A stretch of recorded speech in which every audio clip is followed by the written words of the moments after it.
आचार्य श्री एक बहुत हमारे पूज्य आचार्य हुए पंडित माधवाचार्य शास्त्री जी, और उन्होंने कालजयी ग्रंथ लिखे क्यों और पुराण दिग्दर्शन। एक समय प्रभाव बहुत ज्यादा हो गया था, आर्य समाज जो है पुराणों पर कटाक्ष कर रहा था, तो यथोचित उत्तर उन्होंने समग्र रूप से उन्होंने दिया।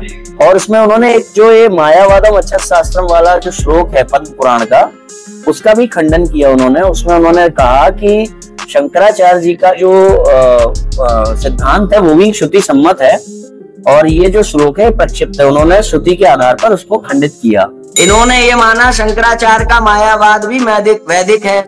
हम जब इस तथ्य को, ये जो संस्था है तो विकसित रूप से प्रस्तुत कर रही है, परंपराओं के विरुद्ध कार्य कर रही है, हम जब इस तथ्य को रखते हैं तो इनके लोग कहते हैं कि पंडित माधवाचार्य शास्त्री जी प्रामाणिक आचार्य ही नहीं थे रामानुज परंपरा के।